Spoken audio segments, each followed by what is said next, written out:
Putting your truck in four-wheel drive when it's also your house forces you to make slightly different decisions than you would in your dedicated off-road rig.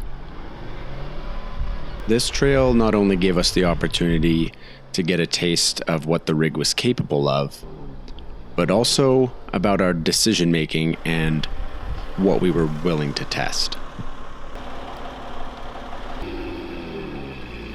And this Arizona clay was definitely something that I have never driven in before.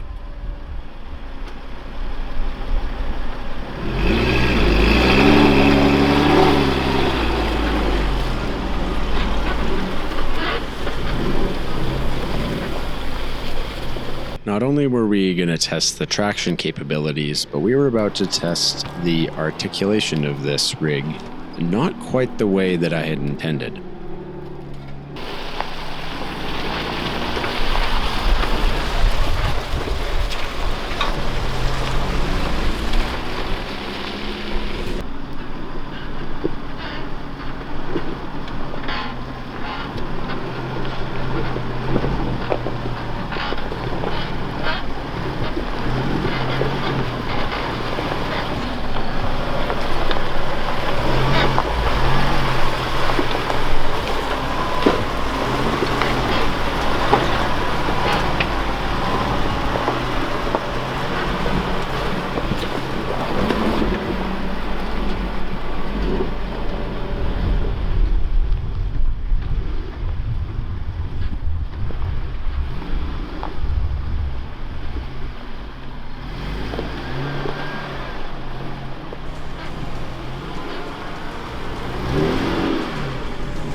Come forward.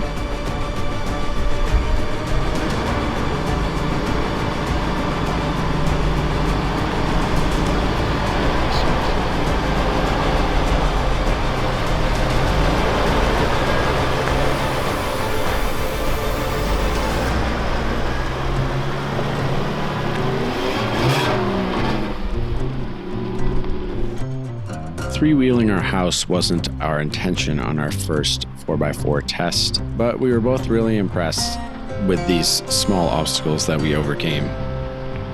We're pretty keen to try some harder trails as we get more comfortable driving and navigating this truck.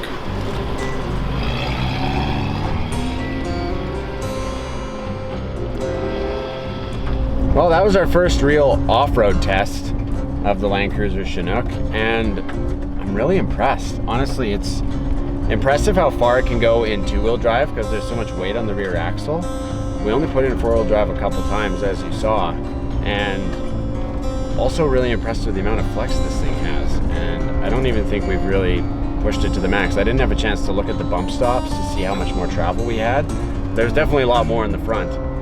And we don't even have the lockers wired up. We've got lockers front and rear in this thing, and brand new actuator in the rear, and the front one's factory and it still works.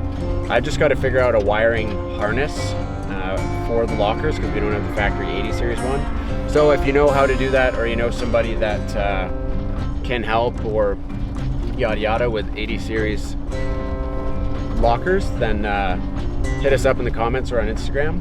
Other than that, I'm stoked. This thing is definitely impressive on its first real test drive in four-wheel drive. So pretty cool to see what's to come. If anyone was wondering if we've got mud flaps or fender flares yet, the answer is no.